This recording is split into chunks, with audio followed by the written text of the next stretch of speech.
Welcome to icon India. Icon India మీకు రెగ్యులర్గా అందిస్తున్నటువంటి ఈ కరెంట్ అఫైర్స్లో నేషనల్ ఇంటర్నేషనల్స్తో పాటు సైన్స్ అండ్ టెక్నాలజీ సమ్మిట్స్ అలాగే ఇంపార్టెంట్ డేట్స్ ఇవన్నీ కూడా కవర్ చేయడం జరుగుతూ ఉంది. సో ఇలా కరెంట్ అఫైర్స్కి ఎంత అవసరమో అలాంటి ఇష్యూస్ని రెగ్యులర్గా జరుగుతున్నటువంటి కరెంట్ ఈవెంట్స్ని ప్రత్యేకంగా మీకోసం డిజైన్ చేసి అందిస్తున్నాం. సో ఇలా అందిస్తున్నటువంటి ఈ పీడిఎఫ్ మీకు ఉచితంగా కావాలి అని అనుకుంటే జస్ట్ మీరు ఐకాన్ ఇండియా యాప్ని డౌన్లోడ్ చేసుకోండి, ఉచితంగా పీడిఎఫ్ని పొందండి. ఇక ఐకాన్ ఇండియా జస్ట్ 499తో ఎస్ఐ కానిస్టేబుల్ గ్రూప్స్కి సంబంధించిన ఆన్లైన్ క్లాసెస్ని అందిస్తూ ఉంది. గ్రూప్స్కి ఎక్స్క్లూజివ్గా అశోక్ నగర్ కేంద్రంగా హైదరాబాద్లో ఆఫ్లైన్ బ్యాచెస్ని ప్రారంభించడం జరిగింది. సో వీటన్నింటి కోసం కూడా మీరు ఐకాన్ ఇండియా యాప్ని డౌన్లోడ్ చేసుకోండి ప్లేస్టోర్ నుంచి. ఇక ఈరోజు మనం కరెంట్ అఫైర్స్కి సంబంధించి వెరీ ఇంపార్టెంట్ అలాగే మనకి ఎగ్జామ్స్లో ప్రయారిటీ ఉన్నటువంటి టాపిక్స్ని గురించి డిస్కస్ చేద్దాం.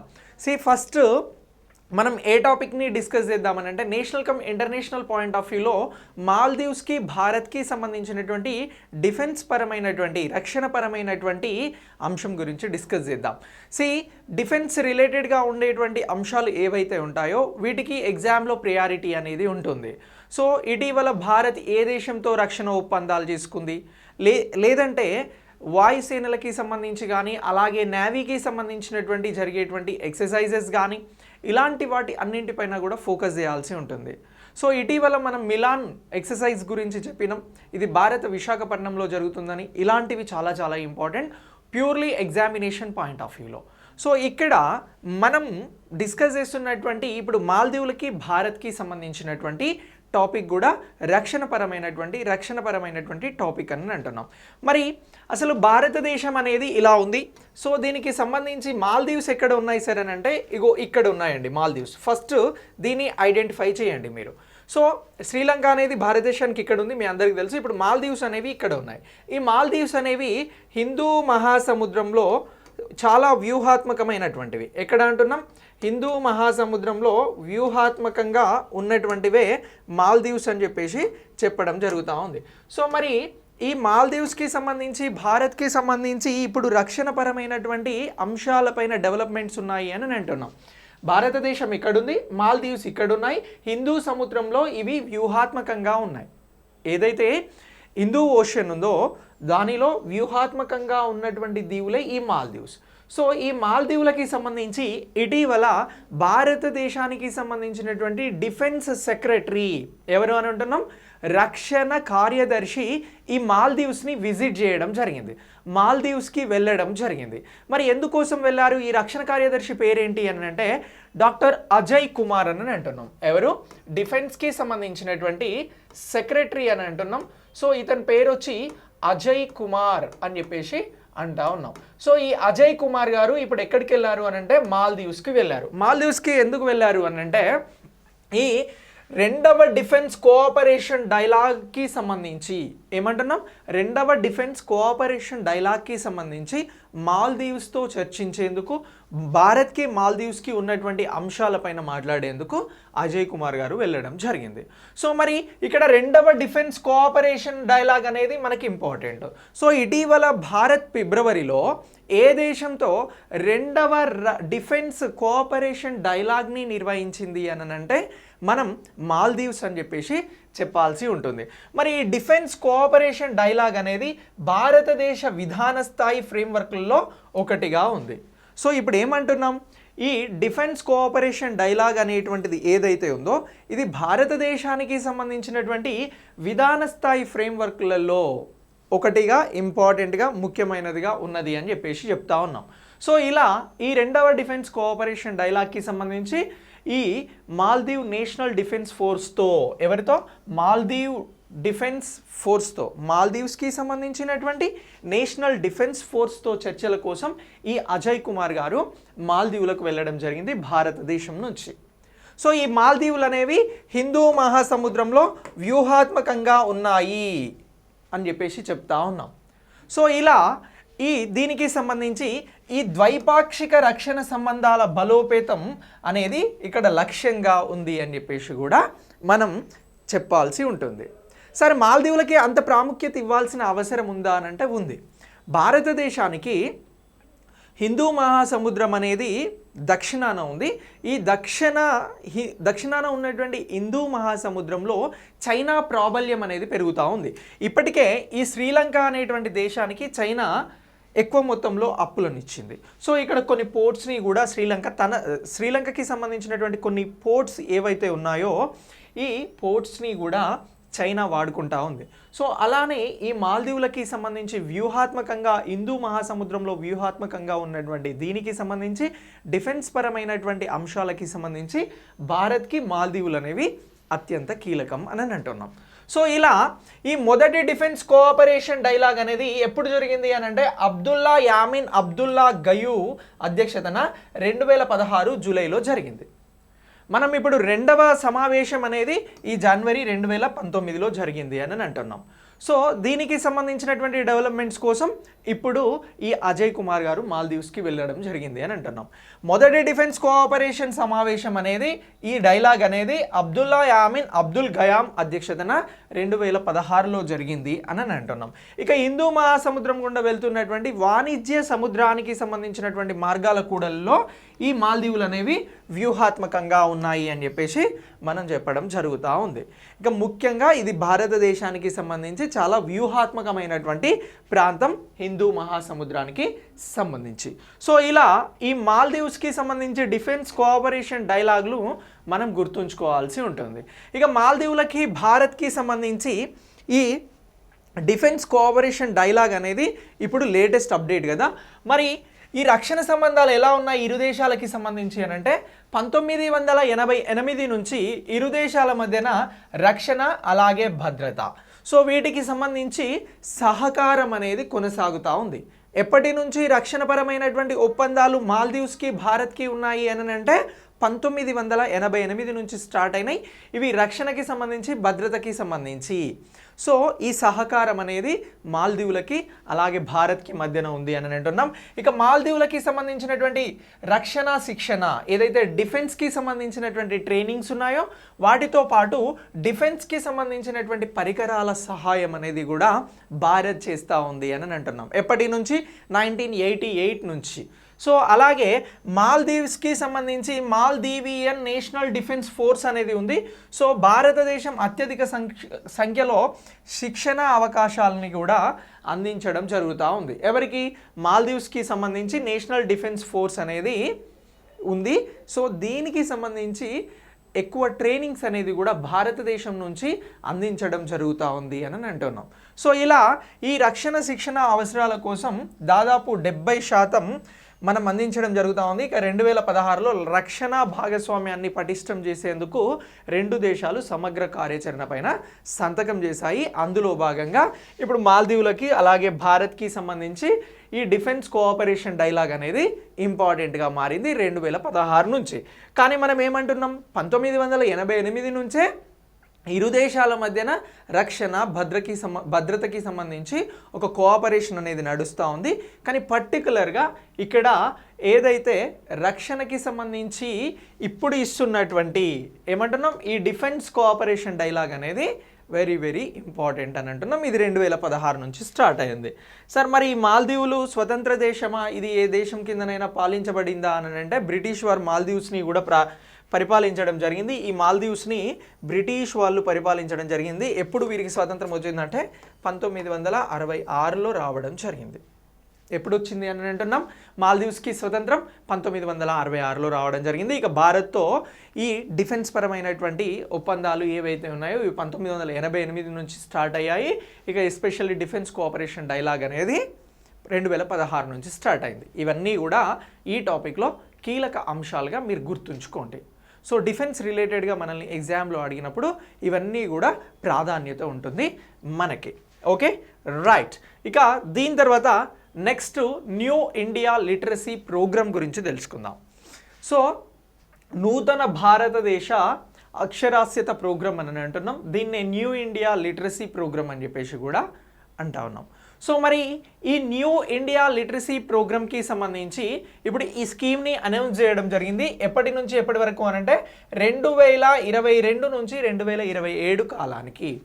ఇటీవల న్యూ ఇండియా లిటరసీ ప్రోగ్రామ్ అనేది ఎప్పటి నుంచి ఎప్పటి వరకు అమలు చేయబోతున్నారు అన్నప్పుడు మనం ఆర్థిక సంవత్సరం 2022 నుంచి 2027 అని చెప్పేసి చెప్పాల్సి ఉంటుంది. 5 సంవత్సరాల కాల పరిమితి కోసం దీన్ని హ్యాండిల్ చేయబోతా ఉన్నారు. సో మరి దీని ముఖ్య ఉద్దేశం ఏంటి? న్యూ ఇండియా లిటరసీ ప్రోగ్రామ్ అని అంటే వయోజన విద్యతో పాటు అన్ని అంశాలను కవర్ చేయడానికి ఈ న్యూ ఇండియా లిటరసీ ప్రోగ్రామ్ నవభారత సాక్షరత కార్యక్రమాన్ని ప్రారంభించడం జరిగింది ప్రభుత్వం. ఏమంటున్నాం? నవభారత సాక్షరత కార్యక్రమం అని అంటున్నాం. దీనినే న్యూ ఇండియా లిటరసీ ప్రోగ్రామ్. ఇటీవల ఇది ప్రారంభించిరారేదా అంటే కేంద్ర ప్రభుత్వం దీన్ని ప్రారంభించడం జరిగింది అని మనం గుర్తుంచుకోవాలి.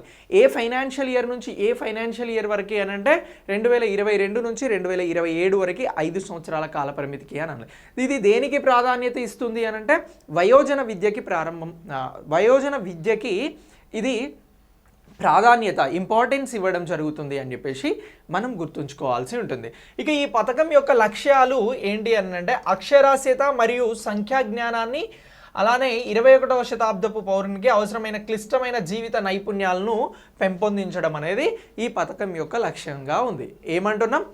లిటరసీని పెంపొందించాలి, అలాగే మ్యాథ్స్కి సంబంధించినటువంటి అంశాలను చెప్పడంతో పాటు 21వ శతాబ్దంలో జనాలు సర్వైవ్ అవ్వడానికి సంబంధించి, యూత్ సర్వైవ్ అవ్వడానికి సంబంధించి స్కిల్ డెవలప్మెంట్ పైన కూడా ప్రత్యేకంగా ఇది ఫోకస్ చేస్తూ ఉంది ఈ స్కీమ్. ఏ స్కీమ్ అంటున్నాం? New India literacy programme. So దీన్ని ప్రభుత్వం ప్రారంభించింది. సో ఇలా ప్రారంభమైనటువంటి ప్రోగ్రామ్స్ని గురించి, కార్యక్రమాలని గురించి మనం ప్రత్యేకంగా నేర్చుకోవాల్సి ఉంటుంది. ఇక దీంతో పాటు ఈ ఆర్థిక అక్షరాస్యత, డిజిటల్ అక్షరాస్యత, వాణిజ్య నైపుణ్యాలు, అలాగే ఆరోగ్య సంరక్షణ అవగాహనను కూడా ఈ న్యూ ఇండియా లిటరసీ ప్రోగ్రామ్ అనేది ప్రత్యేకంగా అందించబోతుంది అని చెప్పేసి మనం గుర్తుంచుకోవాలి. ఇగో ఇది న్యూ ఇండియాకి సంబంధించి లిటరసీ ప్రోగ్రామ్కి సంబంధించినటువంటి ప్రమోషనల్ పోస్టర్. ఇందులో ఇది అప్రూవ్డ్ 2022-27 అని చెప్పారు. దీనికి సంబంధించిన బడ్జెట్ ఎంత కేటాయించడం జరిగింది అని అంటే 1037.90 కోట్లను కేటాయిస్తూ ఉన్నారు. ఎంత అంటున్నాం? 1037.90 కోట్లను కేటాయించడం జరుగుతూ ఉంది. మరి ఇప్పుడు కోవిడ్ వచ్చింది, క్లాసులు అనేవి డైరెక్ట్గా జరగట్లేదు, మరి ఎలా దీన్ని నిర్వహిస్తారు అని బేసిక్ డౌట్ ఉంటుంది మనకి. ఈ న్యూ ఇండియా లిటరసీ ప్రోగ్రామ్ని ఇప్పుడు కొత్తగా మళ్ళీ రెనోవేట్ చేసి తీసుకొస్తున్నారు కాబట్టి దీనికి సంబంధించి డిజిటల్ మోడ్లో ఈ క్లాసెస్ని నిర్వహించాలి అని అనుకుంటున్నారు. ఇక ఈ పథకానికి సంబంధించి ఆన్లైన్ మోడ్ ద్వారా వాలంటరిజం ద్వారా అమలు చేయబడుతుంది. వాలంటీర్ల శిక్షణ, ధోరణి, వర్క్షాపులు ముఖాముఖి మోడ్ ద్వారా నిర్వహించవచ్చు అని చెప్పేసి కూడా చెప్తా ఉన్నారు. సో ఏదైతే సాక్షర భారత్ అని ఒక ప్రోగ్రామ్ ఉందండి, సో దానిలో వర్క్ చేసేటువంటి వాలంటీర్స్కి సంబంధించి ఇప్పుడు ఈ ప్రోగ్రామ్ని వాళ్ళే హ్యాండిల్ చేయబోతా ఉన్నారు. అంటే సాక్షర భారత్ అనేటువంటి ప్రోగ్రామ్ని రీప్లేస్ చేస్తూ డిజిటల్ మోడ్లో యువకులకి సంబంధించి వయోజనులకి సంబంధించి ఈ ప్రోగ్రామ్ అనేది నిర్వహించబోతా ఉన్నారు 5 years కోసం. ఇక వాలంటీర్లకి సంబంధించి సులభంగా యాక్సెస్ కోసం అన్ని మెటీరియల్లు అలాగే అన్ని వనరులని కూడా డిజిటల్లోనే అందించబోతా ఉన్నారు. సో ఇలా ఈ పథకం అనేది దేశంలో ఉన్నటువంటి అన్ని రాష్ట్రాలు, యూటీలలో 15 సంవత్సరాలు మరియు అంతకంటే ఎక్కువ వయసు కలిగినటువంటి వారి కోసం కవర్ చేయబడుతున్నటువంటి ప్రోగ్రాం. 15 సంవత్సరాలు అలాగే అంతకంటే ఎక్కువ వయసు ఉన్నవారు, ఎవరైతే లిటరసీకి దూరమైపోయి ఉన్నటువంటి వారు ఉన్నారో, అక్షరాస్యత అనేది పెంపొందించుకోలేకుండా వేరే పనులలో నిమగ్నమై ఉన్నటువంటి వారికి ప్రత్యేకంగా ఒక సమయం పెట్టి వారికి సంబంధించి ఈ న్యూ ఇండియా లిటరసీ ప్రోగ్రామ్ని రన్ చేయాలని ప్రభుత్వం భావిస్తూ ఉంది. దీనికోసం 2022 నుంచి 27 వరకు ఈ కార్యక్రమాన్ని ప్రారంభించింది. ఇక న్యూ ఇండియా లిటరసీ ప్రోగ్రామ్కి సంబంధించి అంచనా వ్యయం అనేది ఇంతకుముందు చెప్పిన 1037.90 కోట్ల రూపాయలు. ఇందులో 2022-27 ఆర్థిక సంవత్సరానికి సంబంధించి కేంద్రం వాటా 700 కోట్లు ఉంటే ఇంకా రాష్ట్రాలు అలాగే యూటీల వాటా ఎంత ఉండబోతుంది అని అంటే 337.90 కోట్లు ఉండబోతా ఉంది. అంటే దాదాపు ఇది 75:25 రేషియోలో ఈ పథకం అనేది అమలు చేయబోతా ఉంది. ఈ 75% ఏమో సెంట్రల్, అలాగే ఈ 25% ఏమో స్టేట్. ఇలా దీనిని నిర్వహించబోతా ఉన్నారు. ఇటీవల న్యూ ఇండియా స్కీమ్ ఇది స్టార్ట్ అయిందా? న్యూ ఇండియాకి సంబంధించి లిటరసీ స్కీమ్ స్టార్ట్ అయిందా, ప్రోగ్రామ్ స్టార్ట్ అయిందా లేదా అని అంటే ఎస్ స్టార్ట్ అయింది అని అనాలి. ఇప్పటి వరకు మనం చెప్పినటువంటి అన్ని బేసిక్ పాయింట్స్ని ప్రత్యేకంగా గుర్తుంచుకోవాల్సి ఉంటుంది. ఓకే, ఇక నెక్స్ట్ షార్ట్ లైన్ బ్రాడ్బ్యాండ్ సేవలకి సంబంధించి జియో SES అనే దాంతో జాయింట్ వెంచర్ని ప్రారంభించడం జరిగింది. సో ఇప్పుడు ఏమంటున్నాం, శాటిలైట్స్కి సంబంధించినటువంటి బ్రాడ్బ్యాండ్ సేవలు అని అంటున్నాం. సార్ ఈ శాటిలైట్ బ్రాడ్బ్యాండ్ సేవలు ఏంటి అని అంటే, ఇప్పటివరకు ఇంటర్నెట్ అనేది కేబుల్ ఆధారితంగా అలాగే టవర్స్ ఆధారితంగా మనకు ఇంటర్నెట్ అనేది ప్రొవైడ్ చేయడం జరుగుతూ ఉంది. డైరెక్ట్ శాటిలైట్ ద్వారా ఫోన్లకి ఇంటర్నెట్ అనేది అందించబోతూ ఉన్నారు. ప్రపంచంలో మొదటిసారి ఇప్పుడు ఈ ప్రయత్నం ఎవరు చేశారు అని అంటే, ఆల్రెడీ స్టార్లింక్ ఎలాన్ మస్క్కి సంబంధించినటువంటి స్పేస్ ఎక్స్ కంపెనీ వ్యవస్థాపకులు ఎవరైతే ఎలాన్ మస్క్ ఉన్నారో అతనికి సంబంధించి స్టార్లింక్ ద్వారా ఈ శాటిలైట్ ఆధారిత ఇంటర్నెట్ సేవలను ఇస్తామని చెప్పేసి వాళ్ళు ముందుగా అనౌన్స్ చేశారు. స్టార్లింక్స్ని ఈ కొద్ది రోజుల క్రితం ఈ ఫిబ్రవరి 1st వీక్లో ఆర్బిట్లోకి కూడా పంపించడం జరిగింది. కానీ జియోకి సంబంధించిన మ్యాగ్నెటిక్ తుఫాన్ వచ్చి స్టార్లింక్కి సంబంధించినటువంటి సుమారు 44-45 శాటిలైట్స్ డ్యామేజ్ కావడం జరిగింది, కూలిపోవడం జరిగింది. ఇప్పుడు ఏదైతే స్టార్లింక్ ఇస్తానని చెప్పినటువంటి శాటిలైట్ ఆధారిత ఇంటర్నెట్ ఉందో అలాంటి శాటిలైట్ ఇంటర్నెట్ని అందించడం కోసం ఇప్పుడు ఎవరెవరు టైఅప్ అయ్యారు అని అంటే, భారతదేశంలో ఉన్నటువంటి టెలికాం కంపెనీ జియో అలాగే ఈ SES జాయింట్ వెంచర్ వాళ్ళు SESకి సంబంధించినటువంటి వారు టైఅప్ కావడం జరిగింది. ఈ SES అనేది ఏంటి అని అంటే శాటిలైట్ ఆధారితంగా ఇంటర్నెట్ ప్రొవైడ్ చేసేటువంటి ఒక సంస్థ. సో ఇది శాటిలైట్ ఆధారిత సంస్థ ఈ SES. ఇక జియో మీ అందరికీ తెలుసు, ఇది రిలయన్స్ వాళ్ళది. సో ఇలా ఈ ముఖేష్ అంబానీకి సంబంధించినటువంటి కంపెనీ SES ఎంత అని అంటే 51 అలాగే 49 రేషియోతో పెట్టుబడులను పెడుతూ ఈ జాయింట్ వెంచర్ను స్టార్ట్ చేయడం జరిగింది. ఇటీవల జియో ఎవరితో శాటిలైట్ ఆధారిత బ్రాడ్బ్యాండ్ సేవల కోసం జాయింట్ వెంచర్ని ప్రారంభించింది అని అంటే SES అని చెప్పేసి చెప్తే సరిపోతుంది. ఈ SES అనేది ఏంటిది అని అంటే శాటిలైట్ ఆధారిత సేవలను అందించేటువంటి సంస్థ. ఓకేనా, ఇక ఈ డిజిటల్ సేవల సంస్థకి సంబంధించి జియో ప్లాట్ఫామ్లు భారతదేశం అంతటా శాటిలైట్ బ్రాడ్బ్యాండ్ సేవలను అందించడానికి లక్సెంబర్గ్ ఆధారితంగా satellite linked content connectivity solutions provider SESతో జాయింట్ వెంచర్ని ప్రారంభించడం జరిగింది. ఇప్పటివరకు నేను చెప్పినటువంటి ఎక్స్ప్లెనేషన్ ఇది. ఓకేనా, ఇక ఈ జాయింట్ వెంచర్ బహుళ కక్ష స్పేస్ నెట్వర్క్లను ఉపయోగిస్తుంది. జియో స్టేషనరీ ఈక్వటోరియల్ ఆర్బిట్ మరియు MEO మీడియం ఎర్త్ ఆర్బిట్ ఉపగ్రహ నక్షత్ర రాశులకి సంబంధించినటువంటి కలయిక. సో ఇక ఈ జాయింట్ వెంచర్కి సంబంధించి భారతదేశంలో SE యొక్క ఉపగ్రహ డేటా మరియు కనెక్టివిటీ సేవలను అందించడానికి ఇది ఉపయోగపడుతుంది అని చెప్పేసి చెప్తా ఉన్నాం. ఇక ఈ SES నుంచి గరిష్టంగా 100 Gbps సామర్థ్యాన్ని కలిగి ఉండడం జరుగుతుంది. SES శాటిలైట్ ఆధారిత సంస్థ అన్నాం కదా, దీంట్లో ఇంటర్నెట్ ఫెసిలిటీస్కి సంబంధించినటువంటి స్పీడ్ ఎంత చెప్తా ఉన్నారు అని అంటే 100 Gbps అని అంటున్నాం. ఫర్ ఎగ్జాంపుల్ ఇప్పుడు మనందరం కూడా 100 నుంచి 150 వరకు Mbps స్పీడ్ని పొందుతూ ఉన్నాం. కానీ ఇక్కడ ఏమంటున్నాం, Gbps స్పీడ్ని శాటిలైట్ ద్వారా అందించబోతున్నారు అని చెప్పేసి అంటా ఉన్నాం. ఇదే ప్రస్తుత ఒప్పందం జియోకి SES జాయింట్ వెంచర్కి సంబంధించింది. ఇక దీంతో పాటు ఈ SES ప్రధానంగా జియో మరియు MEO ఉపగ్రహాలను కలిగి ఉంది. ఇక్కడ మనం ఇంతకుముందు చెప్పాం కదా, 2 రకాల ఉపగ్రహాలను కలిగి ఉంది SES అనేది. ఒకటేమో జియో స్టేషనరీ ఈక్వటోరియల్ ఆర్బిట్ అలాగే మీడియం ఎర్త్ ఆర్బిట్. సో ఇలా ఈ ఉపగ్రహాలు అనేవి ఆల్రెడీ ఎవరికి ఉన్నాయి అని అంటే SESకు ఉన్నాయి. సో అందుకోసమే ఇప్పుడు ఈ SES కోసం ఈ జాయింట్ వెంచర్ అనేది ప్రారంభించడం జరిగింది జియో SESతో కలిసి.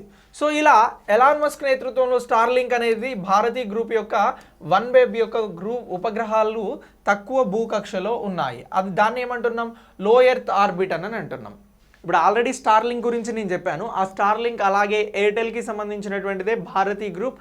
వీరికి సంబంధించినటువంటి ఉపగ్రహాలు ఏవైతే ఉన్నాయో అవి చాలా తక్కువ అంటే లో ఎర్త్ ఆర్బిట్లో ఉన్నాయి అని చెప్పేసి కూడా చెప్పడం జరుగుతూ ఉంది. కానీ SESకి సంబంధించిన ఎక్కడ ఉన్నాయి అని అంటే జియో అని అంటున్నాం, అలాగే మీడియం ఎర్త్ లెవెల్ అని చెప్పేసి చెప్తా ఉన్నాం.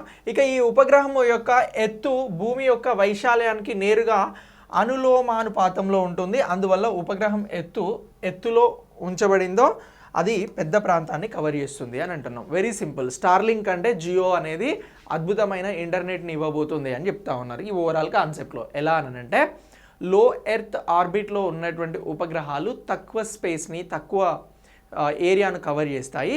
బట్ ఏదైతే జియో ఎర్త్ జోన్లో ఉన్నటువంటిది, మీడియం ఎర్త్ జోన్లో ఉన్నటువంటి ఉపగ్రహాలు ఏవైతే ఉన్నాయో అవి ఎక్కువ స్పేస్ని కవర్ చేసి ఇంటర్నెట్ని ఇస్తాయి అని అంటున్నారు. అలా ఇప్పుడు ఈ జియో చేసుకున్నటువంటి ఒప్పందంలో భాగంగా జియోకి సంబంధించినటువంటి ఇంటర్నెట్ సేవలు, బ్రాడ్బ్యాండ్ సేవలు ఏవైతే ఈ శాటిలైట్ ఆధారంగా ఇవ్వాలనుకుంటున్నారో అవి ఎక్కువ స్పేస్ని కవర్ చేస్తాయి అని అంటున్నారు. సో ఇది ఓవరాల్గా టాపిక్. కానీ మనం ఇందులో గుర్తుంచుకోవాల్సింది ఏంటి అని అంటే ఇటీవల శాటిలైట్ బ్రాడ్బ్యాండ్ సేవల కోసం జియో ఎవరితో ఒప్పందం చేసుకుంది అని అంటే SES అని చెప్పేసి గుర్తుపెట్టుకోవాలి. ఇది ఒక జాయింట్ వెంచర్ అని గుర్తుపెట్టుకోవాలి. SES అనేది శాటిలైట్స్కి సంబంధించిన సేవలను అందిస్తుంది అని చెప్పేసి గుర్తుంచుకోవాల్సి ఉంటుంది. ఇక దీని తర్వాత నెక్స్ట్ వచ్చి DNT అని అంటున్నాం. సరే ఈ DNT అంటే ఏంటి అని అంటే డీనోటిఫైడ్ ట్రైబ్స్ అని అంటున్నాం. వీరికి సంబంధించి ఆర్థిక సాధికారిత సీడ్ పథకంని ప్రారంభించడం జరిగింది. ఏమంటున్నాం, ఈ DNTస్కి సంబంధించి, డీనోటిఫైడ్ ట్రైబ్స్కి సంబంధించి ఒక స్కీమ్ని లాంచ్ చేశారు. ఎవరు లాంచ్ చేశారు అని అంటే నిన్న 16th ఫిబ్రవరిన డాక్టర్ వీరేంద్ర కుమార్ గారు లాంచ్ చేయడం జరిగింది. ఎవరు ఈ డాక్టర్ వీరేంద్ర కుమార్ గారు అని అంటే సోషల్ జస్టిస్ అండ్ ఎంపవర్మెంట్కి సంబంధించినటువంటి మినిస్టర్. తెలుగులో ఏమంటున్నాము అని అంటే సాధికారత న్యాయంకి సంబంధించినటువంటి, సోషల్ జస్టిస్కి సంబంధించినటువంటి, సామాజిక న్యాయం సాధికారతకి సంబంధించినటువంటి మంత్రిగా ఉన్నటువంటి కేంద్ర మంత్రి డాక్టర్ వీరేంద్ర కుమార్ గారు ఈ స్కీమ్ని లాంచ్ చేసినారు అని అంటున్నాం. ఏ స్కీమ్ అది? DNTలకి సంబంధించిన ఆర్థిక సాధికారిత. దానినే స్కీమ్ ఫర్ ఎకనామిక్కి సంబంధించినటువంటి అంశాలను పెంపొందించేదిగా చెప్తా ఉన్నాం. దాన్ని సీడ్ పథకం అని చెప్పేసి అంటా ఉన్నాం. సో ఇలా ఈ ఎవరు మరి DNTలు అని అంటే సంచార జాతులు, సెమీ సంచార కమ్యూనిటీల సంక్షేమం కోసం డాక్టర్ అంబేద్కర్ ఇంటర్నేషనల్ సెంటర్ న్యూఢిల్లీలో ఈ DNTల ఆర్థిక సాధికారత పథకాన్ని కేంద్ర సాధికారిత మంత్రి అలాగే డాక్టర్ వీరేంద్ర కుమార్ గారు ప్రారంభించారు అనేది ఇక్కడ ఇంపార్టెంట్. ఇటీవల DNTలకి సంబంధించినటువంటి ఆర్థిక సాధికారత స్కీమ్ని ఎవరు ప్రారంభించారు అని అంటే సామాజిక న్యాయానికి సంబంధించినటువంటి మంత్రి డాక్టర్ వీరేంద్ర కుమార్ అని చెప్పేసి మనం గుర్తుంచుకోవాల్సి ఉంటుంది. ఎక్కడ ప్రారంభించారు? న్యూఢిల్లీలో. ఎప్పుడు ప్రారంభించారు? February 16th. సో ఇలా దీనిని గుర్తుంచుకోండి. మరి ఎవరయ్యా ఈ DNTలు అని అంటే భారతదేశంలోనే అత్యంత వెనుకబడిన, ఆర్థికంగా వెనుకబడినటువంటి వర్గాలనే DNT, NT, SNTలుగా చెప్పడం జరుగుతూ ఉంది. భారతదేశంలోనే అత్యంత ఎక్కువగా వెనుకబడినటువంటి వర్గాలు ఎవరైతే ఉన్నారో ఇందులో ట్రైబ్ అంటే నోమెడిక్ సంచార జాతులు ఎవరైతే ఉన్నారో వారినే ఈ DNTలుగా గుర్తించడం జరుగుతూ ఉంది. సో ఈ DNTలకి సంబంధించి ఏంటి అని అంటే 1871లో ఒక బ్రిటిష్ వారు ఒక చట్టం తీసుకురావడం జరిగింది. అదే క్రిమినల్ ట్రైబ్స్ యాక్ట్. ఏమంటున్నా? 1871లో క్రిమినల్ ట్రైబ్స్ యాక్ట్ అని బ్రిటిష్ వారు ఒక చట్టాన్ని తీసుకురావడం జరిగింది. ఈ బ్రిటిష్ వారు తీసుకొచ్చినటువంటి చట్టం ఏదైతే ఉందో దానికి సంబంధించి వీరిని ఎలా అనంటే వీరిపైన ఈ చట్టాన్ని ప్రయోగించడం జరిగింది. అలాగే వీటి వలన ఈ వర్గాలకి సంబంధించి ఒక దుస్థితి అనేది మొదలు కావడం జరిగింది. అంటే వీరిని క్రిమినల్స్గా గుర్తించడం మొదలుపెట్టారు. ఏ చట్టం కింద? బ్రిటిష్ వారు 1871లో చేసినటువంటి క్రిమినల్ ట్రైబ్స్ యాక్ట్ ప్రకారం. సో దీనివల్ల పూర్తిగా వెనుకబడిపోయి ఒక దయనీయ పరిస్థితికి వెళ్ళినటువంటి ఈ సంచార జాతులు అలాగే దానికి సంబంధించినటువంటి ఇతర సెమీ సంచార జాతులు ఎవరున్నారో వారు ఈ వర్గాలు ఒక దుస్థితికి చేరుకున్నాయి. ఇక వీరు అణిచివేయబడ్డారు, అలాగే హింసించబడ్డారు, నిర్లక్ష్యం చేయబడ్డారు అని చెప్పేసి కూడా చెప్తా ఉన్నాం. సార్ మరి ఈ 1871లో తీసుకొచ్చినటువంటి చట్టం ఇప్పటికీ ఉందా అని అంటే లేదండి. దీన్ని 1949లో భారత ప్రభుత్వం రద్దు చేసింది. రద్దు చేసినప్పటికీ కూడా అప్పటికే ఈ వర్గాలుగా కొనసాగుతున్నటువంటి వీరిపైన ఫోకస్ అనేది తక్కువగా ఉండడం వల్ల ఇతర జాతుల కంటే వీరు అత్యంత ఎక్కువగా అణచివేయబడడం జరిగింది.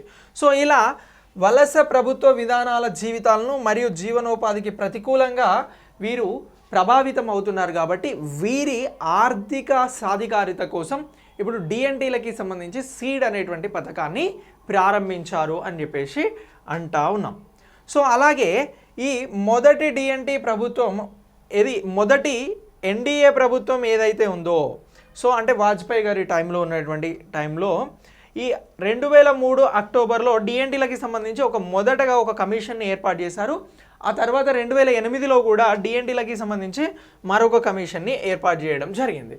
సో ఇలా డిఎన్టీల దుస్థితి అనేది ఉంటుంది అని అంటున్నాం. ఇక 2015లో శ్రీ బికు అధ్యక్షతన జాతీయ కమిషన్ను ఏర్పాటు చేయడం జరిగింది డిఎన్టీలకి సంబంధించి. సో ఇప్పుడు అడగొచ్చు, ఇటీవల డిఎన్టీ స్కీమ్ ఎప్పుడు స్టార్ట్ అయింది, డిఎన్టీలకి సంబంధించినటువంటి జాతీయ కమిషన్ ఎప్పుడు ప్రారంభమైంది అన్నప్పుడు, జాతీయ కమిషన్ గురించి చెప్తే మనం 2015 గురించి గుర్తుంచుకోవాలి. అది శ్రీ బికు అధ్యక్షతన జరిగినటువంటి జాతీయ కమిషన్ అని గుర్తుంచుకుంటే సరిపోతుంది. ఇక దీంతో పాటు ఈ డిఎన్టీలకి సంబంధించి స్కీమ్ ఇటీవల సీడ్ పథకం ఎప్పుడు స్టార్ట్ అయింది డిఎన్టీలకి సంబంధించి, డీనోటిఫైడ్ ట్రైబ్స్కి సంబంధించి అని అంటే ఫిబ్రవరి 16, 2022 అని చెప్పేసి గుర్తుంచుకుంటే సరిపోతుంది. ఎవరు స్టార్ట్ చేశారు దీన్ని? సోషల్ జస్టిస్ అండ్ ఎంపవర్మెంట్కి సంబంధించినటువంటి మినిస్టర్ అని అంటున్నాం. సో అలాగే అభివృద్ధి సంక్షేమ బోర్డులను ఏర్పాటు కూడా చేయబోతూ ఉన్నారు. ఇక 2019లో డిఎన్టీలు, ఎస్ఎన్టీలు అండ్ ఎన్టీలకి సంబంధించి ఈ అభివృద్ధి బోర్డులు అనేవి ఏర్పాటు చేస్తూ ఉన్నారు. ఇక జీవనోపాధిని ప్రభావితం చేసే 4 అంశాలలో భాగంగా డిఎన్టీలకి సంబంధించి, అలాగే ఎస్ఎన్టీలకి సంబంధించి, ఎన్టీలకి సంబంధించి ఈ సీడ్ ఏదైతే ఆర్థిక సాధికారిత స్కీమ్ ఫర్ ఎకనామిక్ ఎంపవర్మెంట్ అని అంటున్నాం. సీడ్ అంటే ఏంటి? ఇక్కడ మీకు డౌట్ రావచ్చు. సీడ్ అని చెప్పేసి ఇంగ్లీష్లో ఇక్కడ రాస్తున్నాను, స్కీమ్ ఫర్ ఎకనామిక్ ఎంపవర్మెంట్. ఓకేనా? Economic empowerment. సో ఇలా దీన్ని మనం గుర్తుపెట్టుకోవాల్సి ఉంటుంది. సో ఇదే సీడ్ పథకం. ఇది ఎవరికి సంబంధించింది అని అంటే డిఎన్టీలకి సంబంధించి. డిఎన్టీ అంటే ఏమంటున్నాం? డీనోటిఫైడ్ ట్రైబ్స్ అని అంటున్నాం. వీరు బ్రిటిష్ వారి కాలంలో ప్రత్యేకంగా గుర్తించబడి చాలా నేరారోపణలకు గురైనారు. దీనివల్ల వీళ్ళ పరిస్థితి దీనంగా తయారైంది అని చెప్పేసి చెప్తా ఉన్నాం. ఇక వీరికి సంబంధించి 4 అంశాలను ఇందులో ప్రత్యేకంగా తీసుకుంటున్నారు అని అంటున్నాం కదా. ఈ పథకానికి సంబంధించి విద్యా సాధికారత అనేది ఇప్పుడు ముఖ్యంగా ఈ స్కీమ్లో భాగంగా తీసుకుంటున్నారు. ఈ డిఎన్టీస్కి సంబంధించి, ఎన్ఎన్టీస్కి సంబంధించి, ఎన్టీలకి సంబంధించి ఎవరైతే విద్యార్థులు ఉన్నారో చదువుకునే విద్యార్థులకి ఉచితంగా శిక్షణ అనేది అందించబోతున్నారు. దేనికి సంబంధించి? మెడిసిన్కి సంబంధించి, ఐఏఎస్, ఐపీఎస్, సివిల్స్కి సంబంధించి, ఇతర పోటీ పరీక్షలకి సంబంధించినటువంటి వాటికి సంబంధించి. ఇక దీంతో పాటు నేషనల్ హెల్త్ అథారిటీ యొక్క ప్రధాన్ మంత్రి జన్ ఆరోగ్య యోజన ఏదైతే ఉందో ఈ పథకాన్ని కూడా వీరికి వర్తింపజేయబోతున్నారు. ఇక ఆదాయ ఉత్పత్తికి మద్దతుగా జీవనోపాధి మరియు హౌసింగ్స్ని నిర్మించి ఇవ్వాలి అని అనుకుంటున్నారు. ఇక ఈ పథకం 2021 నుంచి 22 నుంచి 200 కోట్లతో 5 ఏళ్ల పాటు కొనసాగుతుంది. అంటే 2027 వరకు కూడా ఈ డిఎన్టీలకి సంబంధించి ఈ పథకం అనేది కొనసాగబోతుంది అని చెప్పేసి మనం ప్రత్యేకంగా గుర్తుంచుకోవాల్సి ఉంటుంది. సో విధానపరమైనటువంటి నిర్ణయాలలో ఇప్పుడు ప్రభుత్వం తీసుకున్నటువంటి ఈ స్కీమ్ని గురించి మనం ప్రత్యేకంగా గుర్తుంచుకోవాలి. ఈరోజు 2 స్కీమ్స్ని గురించి డిస్కస్ చేస్తూ ఉన్నాం. ఒకటేమో న్యూ ఇండియా లిటరసీ స్కీమ్. ఓకేనా? సో ఇదేమో డిఎన్టీలకి సంబంధించి సీడ్ అని అంటున్నాం, స్కీమ్ ఫర్ ఎకనామిక్ ఎంపవర్మెంట్కి సంబంధించినటువంటిది. సో ఇలా ఈ 2 కూడా చాలా ఇంపార్టెంట్. మీకు ఎగ్జామ్స్లో రావడానికి 100% అవకాశం ఉంది. సో బీ ఫోకస్గా వీటిని మీరు నేర్చుకోండి. ఓకే. ఇక నెక్స్ట్, భారతదేశం మరియు జర్మనీల మధ్య వర్క్ ప్లాన్ 2022 అని అంటున్నాం. సో ఇది ఇరు దేశాలకి సంబంధించినటువంటి ద్వైపాక్షిక వర్క్ ప్లాన్. సో దీనికి సంబంధించి ద్వైపాక్షిక ఒప్పందాలలో భాగంగా, అలాగే ఇంటర్నేషనల్ పాయింట్ ఆఫ్ వ్యూలో వెరీ ఇంపార్టెంట్ ఇది. ఇక భారత వినియోగదారుల వ్యవహారాలు, ఆహారం మరియు ప్రజా పంపిణీ మంత్రిత్వ శాఖ, అలాగే ఆర్థిక వ్యవహారాలు మరియు ఇంధనంకి సంబంధించినటువంటి జర్మనీ సమైక్య మంత్రిత్వ శాఖ నేతృత్వంలో ఈ మౌలిక సదుపాయాలపైన ఇండో జర్మనీ వర్కింగ్ గ్రూప్ 8వ వార్షిక సమావేశం జరిగింది. క్వశ్చన్ ఇలా అడగవచ్చు. ఫర్ ఎగ్జాంపుల్, ఇండియా అలాగే జర్మనీకి సంబంధించి నాణ్యమైన మౌలిక సదుపాయాలపైన ఇండో జర్మన్ 8వ వార్షిక సమావేశం జరిగింది అని అంటే 8th సమావేశం అని చెప్పేసి మనం గుర్తుపెట్టుకోవాల్సి ఉంటుంది. ఇక నాణ్యమైన మౌలిక సదుపాయాలను బలోపేతం చేయడానికి, వాణిజ్య సాంకేతికతను దానికి సంబంధించిన అడ్డంకులను తగ్గించడం, ఉత్పత్తి భద్రతను మెరుగుపరచడానికి, వినియోగ వస్తువులకి సంబంధించి వినియోగదారుల రక్షణను బలోపేతం చేయడానికి భారత్ మరియు జర్మనీలు ఈ వర్క్ ప్లాన్ పైన ప్లాన్ పైన 2022 సంతకం చేస్తూ ఉంది. ఏ అంశాలపైన? నాణ్యమైన మౌలిక సదుపాయాలపైన, అలాగే వాణిజ్య సాంకేతికత పైన, వినియోగదారుల రక్షణ పైన, వీటన్నింటిపైన, ఉత్పత్తి భద్రత పైన, ప్రొడక్షన్ సెక్యూరిటీ పైన, వీటన్నింటిపైన కూడా ఈ ప్లాన్ పైన భారత్, జర్మనీ సంతకాలు చేశాయి. మరి ఈ రెండింటికి సంబంధించి ఇంకా చలనశీలత, శక్తి, వృత్తాకార ఆర్థిక వ్యవస్థ, స్మార్ట్ వ్యవసాయం, వైద్య పరికరాలు, డిజిటలైజేషన్, ఇలాంటి వాటి అన్నింటికి సంబంధించి కూడా ఈ పరికరాలు అని అంటున్నాం, వైద్య పరికరాలు అలాగే ఇతర పరికరాలు మార్కెట్ నిఘాకి సంబంధించి ఈ రెండు దేశాలు అంగీకారం తెలిపాయి అని అంటున్నాం. ఓకేనా? సో ఇలా అన్ని రంగాలలో కూడా ఈ సహకారం అనేది జర్మనీకి, భారత్కి ఉండబోతుంది. ఇప్పుడు 8వ వార్షిక సమావేశం అనేది జరిగింది. ఇక గ్లోబల్ క్వాలిటీ ఇన్ఫ్రాస్ట్రక్చర్ ఇండెక్స్కి సంబంధించి అధ్యయనంలో స్టాండర్డైజేషన్ అంశాలలో భారత్ని 7వ స్థానంలో, అక్రిడేషన్ కార్యకలాపాలలో 9వ స్థానంలో మరియు మెట్రాలజీ సంబంధిత కార్యక్రమాలలో 19వ స్థానంలో భారత్ అనేది ప్రస్తుతం ఉంది. ఏమంటున్నాం? గ్లోబల్కి సంబంధించినటువంటి క్వాలిటీ ఇన్ఫ్రాస్ట్రక్చర్ ఇండెక్స్ అని అంటున్నాం. సో వెరీ ఇంపార్టెంట్ ఈ పాయింట్. సో ఏదైతే ఈ గ్లోబల్ క్వాలిటీకి సంబంధించి ఇన్ఫ్రాస్ట్రక్చర్ ఇండెక్స్ ఉందో ఈ ఇండెక్స్కి సంబంధించి GQII అని చెప్పేసి అనడం జరుగుతూ ఉంది. ఈ GQII global quality infrastructure index, ఇందులో భారత్ ర్యాంక్ ఎంత అని అంటే స్టాండర్డైజేషన్లో 7వ స్థానం అని అంటున్నాం. అక్రిడేషన్ కార్యకలాపాలకి సంబంధించి ఇంకా ఎక్కువ గుర్తింపుకి సంబంధించి 9వ స్థానం అని అంటున్నాం. అలాగే మెట్రాలజీ సంబంధిత కార్యకలాపాలలో 19వ స్థానంలో నిలిచింది అనేది కూడా ఈ ఇండో జర్మనీకి సంబంధించినటువంటి జరుగుతున్నటువంటి ఒప్పందంలో భాగంగా మనం అప్డేట్ చేసుకోవాల్సి ఉంటుంది. Okay, right. ఇక దీని తర్వాత వరల్డ్ సస్టైనబుల్ డెవలప్మెంట్ సమ్మిట్ అనేది జరుగుతూ ఉంది. సో ఈ వరల్డ్ సస్టైనబుల్ డెవలప్మెంట్ సమ్మిట్ని ఎవరు నిర్వహిస్తూ ఉన్నారు అని అంటే the Energy and Resources institute ఏదైతే ఉందో ఇది నిర్వహిస్తూ ఉంది. ఇది ఎక్కడ ఉంది సార్ అని అంటే ది ఎనర్జీ రిసోర్సెస్ ఇన్స్టిట్యూట్ అనేది న్యూఢిల్లీలో ఉంది. ఎక్కడ ఉంది అని అంటున్నాం? న్యూఢిల్లీలో ఉన్నది అని అంటున్నాం. సో మరి భారత దేశ రాజధాని న్యూఢిల్లీలో ఉన్నటువంటి the Energy and Resources institute అనేది ఇప్పుడు వరల్డ్ సస్టైనబుల్ డెవలప్మెంట్ సమిట్ 21 సమిట్ని నిర్వహించడం జరుగుతూ ఉంది. ఎన్నవ సమిట్ అని అంటున్నాం? ఇది 21 సమిట్ అని చెప్పేసి మనం చెప్తా ఉన్నాం. సో ఇలా ఈ సమిట్ గురించి మీరు అప్డేట్ చేసుకోండి. సో ఈ సమిట్ని ఇప్పుడు నిర్వహిస్తూ ఉన్నారు. ఈ సమిట్ అనేది ప్రారంభమైంది నిన్న 16 ఫిబ్రవరిన ప్రారంభమైంది. ఈ సమిట్లో ఎవరు మాట్లాడారు అని అంటే ప్రైమ్ మినిస్టర్ మోడీ గారు ప్రత్యేకంగా మాట్లాడడం జరిగింది. సో మరి ఏమని చెప్తున్నారు అని అంటే మోడీ గారు వెరీ సింపుల్గా మనం ప్రీవియస్ క్లాసులలో కూడా చెప్పుకోవడం జరిగింది. గ్లాస్గోకి సంబంధించి వాతావరణ ఒప్పందానికి సంబంధించి వివిధ అంశాలపైన మోడీ గారు మాట్లాడడం జరిగింది. 2070 కల్లా భారతదేశాన్ని 0 ఉద్గారాలకు తీసుకెళ్తామని అంటున్నారు. దీనికి సంబంధించి పునరుత్పాదక శక్తి వనరులను పెంచేందుకు భారతదేశంలో తీసుకుంటున్నటువంటి చర్యలను గురించి ఈ సమావేశంలో మాట్లాడుతూ ఉన్నారు. ఏ సమావేశం అంటున్నాం? వరల్డ్ సస్టైనబుల్ డెవలప్మెంట్ సమిట్ అని అంటున్నాం. ఈ సమావేశంలో ఇంకా ఏం మాట్లాడారు అని అంటే వరల్డ్ ఫైనాన్స్ అనేది ప్రత్యేకంగా ఎన్విరాన్మెంట్ అంటే వాతావరణానికి సంబంధించి వరల్డ్ ఫైనాన్స్ అనేది తీసుకురావాలి. దీనికి ప్రపంచ దేశాల మద్దతు, దానికి సంబంధించినటువంటి సహకారం ఉండాలి అని చెప్తా ఉన్నారు.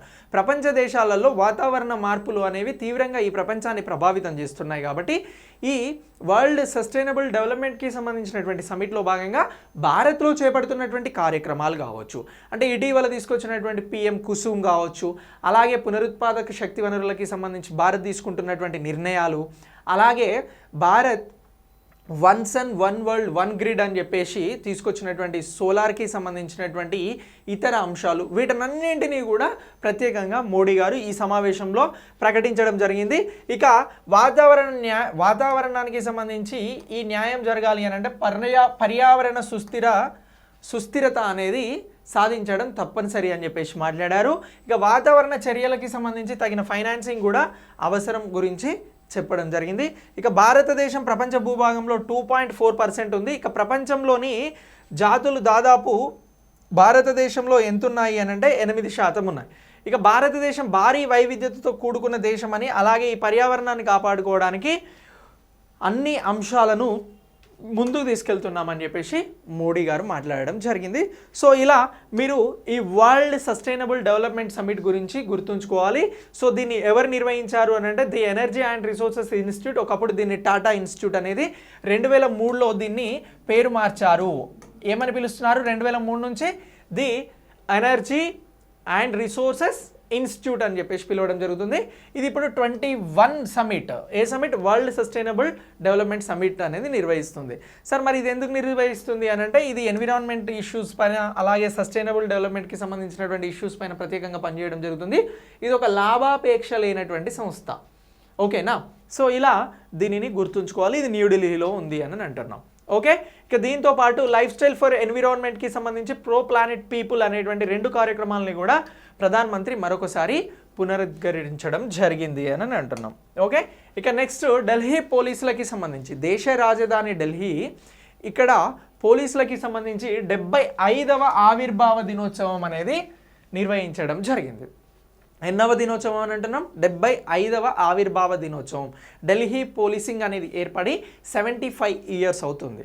సో ఇలా 75 ఇయర్స్ ఎగో ఏర్పడినటువంటి ఈ ఢిల్లీ పోలీసులకి సంబంధించి 75వ వార్షికోత్సవం యానివర్సరీ అనేది జరిగింది అని అంటున్నాం.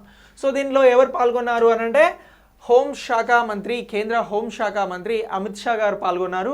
ఢిల్లీ అనేది యూనియన్ టెరిటరీ పోలీస్ వ్యవస్థ అంతా కూడా సో ఇక్కడ ఈ కేంద్రం పరిధిలో ఉంటుంది. ఇక ఢిల్లీ పోలీసులకి సంబంధించి జవాన్లు చేసినటువంటి అత్యుత్తమ సేవలకి సంబంధించి శౌర్య పథకాలను, ఇతర పథకాలను అందించారు. ఈ కార్యక్రమానికి సంబంధించి అమిత్ షా గారు రోహిణిలో కొత్తగా నిర్మించినటువంటి డీసీపీ కార్యాలయాన్ని కూడా, ఆ సముదాయాన్ని కూడా ప్రారంభించడం జరిగింది. ఇది ఎక్కడ అనంటే ఢిల్లీలో అని అంటున్నాం. ఇక కోవిడ్-19 కారణంగా 79 మంది ఢిల్లీ పోలీస్ సిబ్బంది మరణించారు. వీరికి ప్రత్యేకంగా నివాళులను కూడా అర్పించడం జరిగింది. ఇక దేశంలో మొదటి హోంమంత్రి అయినటువంటి సర్దార్ వల్లభాయ్ పటేల్ నాయకత్వంలో స్వతంత్రం వచ్చిన తర్వాత ఢిల్లీ పోలీసింగ్ అనేది స్థాపించబడడం జరిగింది అని అంటున్నాం.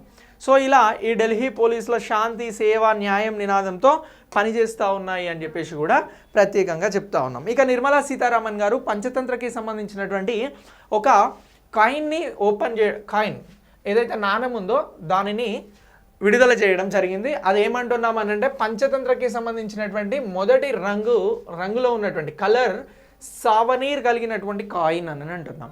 సో దీన్ని ఇటీవల ఎవరు ప్రారంభించారు, ఆవిష్కరించారు అని అంటే మనం ఆర్థిక మంత్రి నిర్మలా సీతారామన్ గారి గురించి గుర్తుంచుకోవాల్సి ఉంటుంది. సరే, ఈ పంచతంత్రకి సంబంధించిన మొదటి కలర్ సావనీర్ నాణాన్ని ఎందుకు విడుదల చేశారు అని అంటే security Printing and Minting Corporation of India అనేది ఒకటి ఉంది. ఈ security Printing and Minting corporation ఇండియాకి సంబంధించి 17వ వ్యవస్థాపక దినోత్సవం అనేది జరిగింది. సో దీనిలో భాగంగా ఆర్థిక మంత్రి నిర్మలా సీతారామన్ గారు పంచతంత్రకి సంబంధించినటువంటి కలర్ సావనీర్ కాయిన్ని విడుదల చేశారు అనేది మనం ఇక్కడ ఇంపార్టెంట్గా గుర్తుంచుకోవాలి. ఇక దీంతో పాటు ఆర్థిక మంత్రి ఈ సాంకేతికతతో నడిచేటువంటి ఆర్థిక వ్యవస్థకు అనుగుణంగా నైపుణ్యాలను పెంపొందించుకోవాలి అని చెప్పేసి, పెంపొందించుకోవడానికి సంబంధించిన అప్గ్రేడేషన్ గురించి ఆలోచించాలి అని చెప్పేసి కూడా ప్రత్యేకంగా సూచించడం జరిగింది. మీరు ఇక్కడ ఒక పాయింట్ని గుర్తుంచుకోవాలి. Security Printing and Minting Corporation of India Limited 17వ వార్షికోత్సవం సందర్భంగా, వ్యవస్థాపక దినోత్సవం సందర్భంగా పంచతంత్రకి సంబంధించినటువంటి మొదటి రంగ్ సావనీర్ కాయిన్ని ఎవరు విడుదల చేశారు అని అంటే ఆర్థిక మంత్రి నిర్మలా సీతారామన్. ఇది ఒకటి గుర్తుపెట్టుకోండి. ఇక నెక్స్ట్ పామాయిల్పై వ్యవసాయ సెస్ అనేది తగ్గించడం జరిగింది. ఏదైతే పన్నులు ఉన్నాయో ఈ పామాయిల్కి సంబంధించి ప్రత్యేకంగా తగ్గించడం జరిగింది అని అంటున్నాం. ఈ క్రూడ్ పామాయిల్కి సంబంధించి వ్యవసాయ సెస్ను 7.5% నుంచి 5% తగ్గించడం జరిగింది. అంటే ఎంత తగ్గించింది? భారత ప్రభుత్వం 2.5% సెస్ని తగ్గించింది. దేనిపైన? వ్యవసాయానికి సంబంధించి పామాయిల్ ఏదైతే ఉందో దానికి సంబంధించి. అయితే ఈ తగ్గించినటువంటి సెస్ వల్ల ఎవరికి బెనిఫిట్ జరుగుతుంది అని అంటే పామాయిల్ వినియోగదారులుగా ఉన్నటువంటి మనందరికీ కూడా ఇది కొంత రిలీఫ్ని ఇస్తుంది ధరల తగ్గుదలకి సంబంధించి అని అంటున్నాం. ఇక ఎడిబుల్ ఆయిల్కి సంబంధించి ధరలు పెరగకుండా చూసేందుకు కేంద్రం క్రూడ్ పామాయిల్పై ఈ అగ్రిసెస్ని 7.5 నుంచి 5% తగ్గించింది అని అంటున్నాం. సో ఎందుకు అని అంటే ధరలు పెరగకుండా ఉండేందుకు కేంద్ర ప్రభుత్వం ఈ నిర్ణయం తీసుకుంది. ఇక ఈ క్రూడ్ పామ్ ఆయిల్, అలాగే క్రూడ్ సోయాబీన్ ఆయిల్, క్రూడ్కి సంబంధించినటువంటి సన్ఫ్లవర్ ఆయిల్, దీన్నంతా కూడా 0% దిగుమతి సుంకం అనేది ప్రస్తుతం ఉంది. ఇది ప్రాథమిక రేటు. ఇది ఎప్పటి వరకు కొనసాగుతుంది అంటే సెప్టెంబర్ 30 ఈ ఏడాది వరకు కూడా ఉంది. సో వీటికి సంబంధించి దిగుమతులు ఏవైతే ఉన్నాయో వాటిపైన 0% దిగుమతి సుంకం అనేది ఉంది. అంటే ఎలాంటి సుంకం పన్ను అనేది వినియోగించడం లేదు. ఇక ఈ వినియోగదారులకి సంబంధించి ఉపశమనం కలిగించడంతో పాటు జాతీయంగా వీటి ధర పెరగకుండా నిరోధించడానికే ఈ సెస్ని 7.5 నుంచి 5% తగ్గించారు అని అంటున్నాం. ఇక రిఫైన్డ్ ఫామ్ ఆయిల్స్ అనేవి 12.5% ఉన్నాయి. అలాగే రిఫైన్డ్ సోయాబీన్ ఆయిల్పై 17.5%, రిఫైన్డ్ సన్ఫ్లవర్ ఆయిల్పై 17.5% దిగుమతి సుంకం అనేది కూడా 30/2022 వరకు కొనసాగుతుంది అని చెప్పేసి అంటా ఉన్నాం. ఇక 1955 నాటి ఎసెన్షియల్ కమోడిటీస్ యాక్ట్ ఏదైతే ఉందో ప్రభుత్వం దీనిని కూడా ఏడాది జూన్ 30 వరకు పెంచుతూ ఉంది. నూనె గింజల స్టాక్ పరిమితులను స్థాయిల్ని కూడా ప్రభుత్వం సెట్ చేసుకుంటా ఉంది. అంటే ఫ్యూచర్లో ఆయిల్కి సంబంధించినటువంటి ధరలు పెరగకుండా ఉండేందుకు కూడా ఈ నిల్వలు ఏ విధంగా ఉన్నాయి ఆయిల్కి సంబంధించి అని చెప్పేసి పరిశీలిస్తూ ఉంది అని అంటున్నాం. ఇక top 5 global exports countries palm oil అని చెప్పేసి ఇక్కడ ఇంకొక డయాగ్రామ్ మీకు అందించడం జరుగుతుంది జస్ట్ ఫర్ అవేర్నెస్. సో ఏ దేశం ఎక్కువగా పామ్ ఆయిల్ని ఉత్పత్తి చేస్తూ ఉంది అని అంటే ఇండోనేషియా అని చేస్తూ ఉంది. దీని తర్వాత మలేషియా ఉంది. ఇండోనేషియా ఎంత పర్సెంట్ ఉంది ప్రపంచంలో? 51.7% పామ్ ఆయిల్ అనేది మనకి ఇండోనేషియా నుంచి వస్తుంది. ఇక మలేషియా నుంచి 32.6% వస్తుంది. ఆ తర్వాత నెదర్లాండ్ అనేది థర్డ్ స్టేజ్లో ఉంది 3.9%. దీని తర్వాత ఏ స్టేట్ ఉంది అని అంటే సో ఈ గౌటెమలా 1.4% ఉంది. ఇంకా జర్మనీ అనేది 1.3% ఉంది. సో ఇలా ఈ పామాయిల్ ఎక్స్పోర్ట్స్కి సంబంధించినటువంటి అంశాలను గుర్తుంచుకోండి. ఇక పెరిగిన రిటైల్ ద్రవ్యోల్బణం అని అంటున్నాం. సో ద్రవ్యోల్బణం ఇన్ఫ్లేషన్ ధరల పెరుగుదలనే మనం ద్రవ్యోల్బణం అని అంటున్నాం సింపుల్గా. ఓకేనా? మరి ఇప్పుడు ఇది పెరిగింది అని అంటున్నాం. ఈ జనవరిలో, ఇప్పుడు ఫిబ్రవరిలో ఉన్నాం కదా, జనవరిలో 6.1%కి ద్రవ్యోల్బణం అనేది పెరిగింది. కన్జ్యూమర్ ప్రైస్ ఇండెక్స్ అని ఉంటుందండి. ఈ కన్జ్యూమర్ ప్రైస్ ఇండెక్స్లో ఎంత అనంటే 6% అనేది పెరిగితే ఇది ద్రవ్యోల్బణం అనుకున్న దానికంటే ఎక్కువ పెరిగినట్లుగా ఇప్పుడు సూచిస్తున్నారు. ఇక 2% కంటే తక్కువగా ఉంటే అది అతి తక్కువ ద్రవ్యోల్బణంగా చెప్పడం జరుగుతూ ఉంది. అయితే ఆర్బీఐ గరిష్ట పరిమితి కంటే కూడా ఇప్పుడు ఈ ద్రవ్యోల్బణం ఇన్ఫ్లేషన్ అనేది పెరిగింది. సో ఇలా దేనికి సంబంధించి? రిటైల్కి సంబంధించి, అంటే మనం మనకి సంబంధించి నిత్యావసర వస్తువులు ఏవైతే ఉన్నాయో ఈ ధరల పెరుగుదలకి సంబంధించి 6% అనేది ఫిక్స్డ్గా పెట్టడం జరిగింది. ఇప్పుడు ఈ 6%ని దాటి రిటైల్ ద్రవ్యోల్బణం, రిటైల్ ఇన్ఫ్లేషన్ అనేది 6.1కి చేరుకుంది జనవరిలో అని చెప్పేసి చెప్తా ఉన్నాం. ఇక భారత రిటైల్ ద్రవ్యోల్బణం జనవరి నెలలో వినియోగదారుల ధరల సూచి కన్స్యూమర్ ప్రైస్ ఇండెక్స్ అనేది 6.1%గా పెరిగింది అని అంటున్నాం. రిజర్వ్ బ్యాంక్ ఆఫ్ ఇండియాకి సంబంధించి టోలరెన్స్ బ్యాంక్ని 6% అతి స్వల్పంగా ఉల్లంఘించింది అని చెప్పేసి కూడా చెప్తా ఉన్నాం. 6 పాయింట్స్ దాటింది కాబట్టి. సో ఇలా ఈ వినియోగ వస్తువులకి సంబంధించి, ఇతర వస్తువులకి సంబంధించి పెరిగినటువంటి ధరలను గురించి ఒకసారి మనం అప్డేట్ చేసుకోవాల్సి ఉంటుంది. ఓకేనా? సో ఇక్కడ 6.1కి సంబంధించి ఏదైతే ఉందో దీన్ని సూచించడం జరుగుతూ ఉంది మనం. ఓకే, ఇది కన్జ్యూమర్ ప్రైస్ ఇండెక్స్కి సంబంధించినటువంటి ఇది అనేది జనవరిలో పెరిగింది అని చెప్పేసి చెప్తా ఉన్నాం. ఇంకా జనవరి 2020లో ఇది సుమారుగా 7.959 ఉంది. అలాగే మళ్ళీ తగ్గింది, మళ్ళీ ఇప్పుడు పెరిగింది అని చెప్పేసి ఇక్కడ మనం అప్డేట్ చేసుకోవాల్సి ఉంటుంది. సో ఇలా డిసెంబర్ నెలలో ఎంత ఉండింది ఇది అని అంటే ధరల పెరుగుదల 5.66 ఉంది. ఇక సెంట్రల్ బ్యాంక్ యొక్క ద్రవ్య విధానానికి సంబంధించి మార్చి 31, 2026 వరకు కూడా వార్షిక ద్రవ్యోల్బణం అనేది 4% వద్ద కొనసాగించడానికి ఆర్బీఐ అనేది చెప్తా ఉంది. ఏం చెప్తా ఉంది? ఏదైతే ఈ ద్రవ్యోల్బణం అనేది ఉందో దీనికి 4% వద్దన కంట్రోల్ చేస్తాము అని చెప్పేసి వారికి సంబంధించి ద్రవ్య విధాన నిర్ణయాలలో చెప్పడం జరిగింది.